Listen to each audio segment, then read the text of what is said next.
Bismillahirrahmanirrahim. Assalamualaikum warahmatullahi wabarakatuh.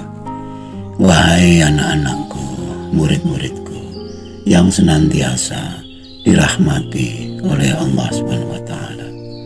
Marilah kita lanjutkan pelajaran kita, ngaji belajar murid.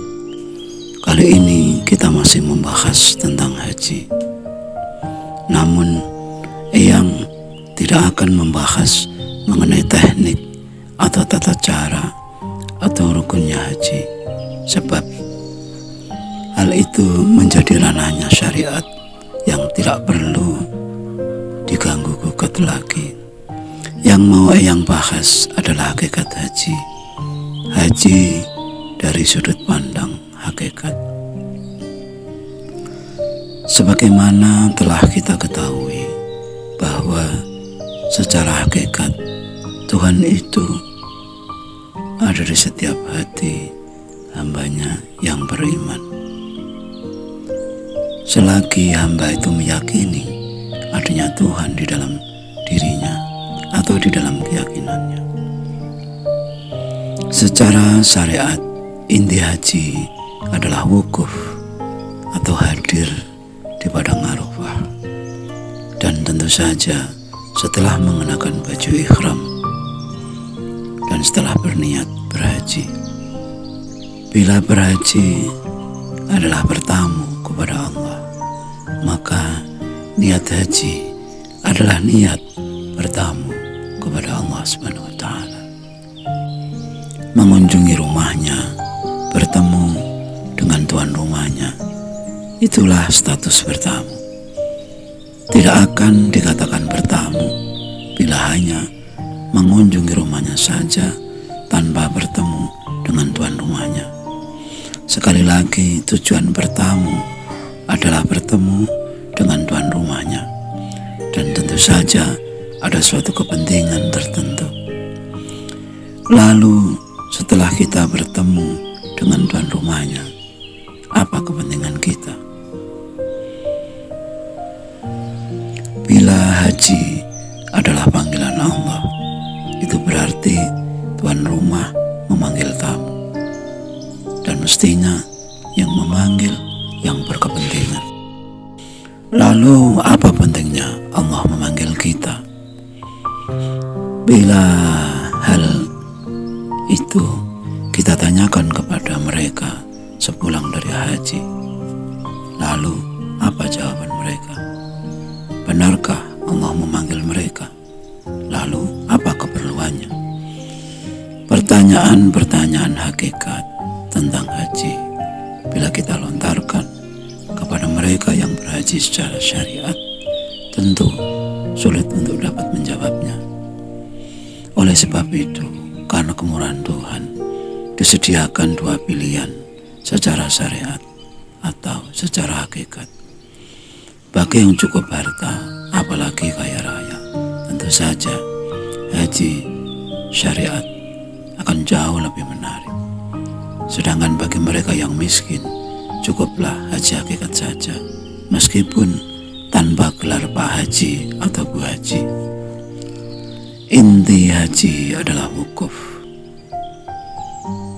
atau hadir di padang Arafah setelah memakai baju ihram. Kenapa baju ihram tidak boleh dijahit? Hanya berupa kain putih dililit-lilitkan sekutur tubuh, tanpa atribut, tanpa aksesoris, tanpa tanda kepangkatan atau jabatan tertentu. Artinya, ketika seseorang sudah bisa hadir di padang Arafah, sudah punya niat untuk bertemu dengan Allah Ta'ala, harus memiliki kesadaran penuh bahwa di hadapan Tuhan tidak ada derajat, tidak ada pangkat, tidak ada jabatan, kecuali hanya ketakwaan semata-mata. Bahkan gelar haji pun tidak ada. Lalu apa hakikat wukuf? Wukuf adalah hadir di padang Arafah. Arafah lebih kurang maknanya adalah mengetahui atau memahami atau menyadari. Karena Tuhannya ada di dalam diri, itu berarti menghadirkan pengetahuan atau kesadaran bahwa Tuhan itu memang ada dan ada di dalam dirinya, hati hambanya yang beriman. Sehingga panggilannya atau panggilan Tuhan mudah untuk kita dengar dan pasti kita tahu mengapa kita dipanggil. Sebagaimana atasan memanggil bawahan, komandan memanggil prajurit atau anak buahnya, tentu saja ada perintah yang harus dijalankan. Misalnya adalah perintah sholat dan mengeluarkan zakat, perintah sholat untuk mengingat Tuhan, perintah untuk beribadah dengan ikhlas, perintah untuk memaafkan, perintah untuk jangan melanggar larangan, dan sebagainya. Dan perintah itu tidak ada artinya bila tidak ada pelaksanaannya. Wahai anak-anakku, murid-muridku, kesadaran akan adanya haji hakikat benar-benar solusi atau jalan keluar bagi kita yang tidak mampu karena kita miskin. Kita tidak usah mengeluarkan dana yang begitu besar untuk mendaftarkan haji, untuk mengundang para tetangga untuk syukuran sebelum berangkat dan sepulang haji. Kita tidak usah mengeluarkan dana yang begitu besar yang seharga dengan rumah, mobil, sawah, dan seterusnya. Kita juga terhindar dari risiko bangkrut sebagaimana tetangga Pak Iman sepulang dari haji tidak sampai 2 tahun kini menjadi asisten rumah tangga dan suaminya menjadi buruh tani karena sawahnya telah terjual. Kita juga terhindar dari gelar haji mardud atau haji yang ditolak, terhindar dari belas kasihan orang karena sekarang kita bangkrut padahal sebelumnya berkecukupan. Sekali lagi, itu tadi dikatakan sebagai bentuk kemurahan Tuhan bagi kita yang hajinya secara hakikat saja karena kendala biaya, meskipun di mata masyarakat tidak pernah bergelar haji, namun di mata Tuhan tidak menutup kemungkinan kita bisa menjadi mabrur meskipun tanpa mabrur atau terbang ke Mekah. Karena hakikat mabrur adalah senantiasa bersyukur dan diampuni dosa-dosanya. Sebagaimana doa mabrur, Allahumma ja'al hajjana hajja mabruran wa sa'ya mashkuran wa dhamban maghfuran. Dikatakan mabrur sebab senantiasa melaksanakan tugas-tugas kehambaan sebagaimana konsekuensi mendapat panggilan Tuhan. Labbaik Allahumma labbaik.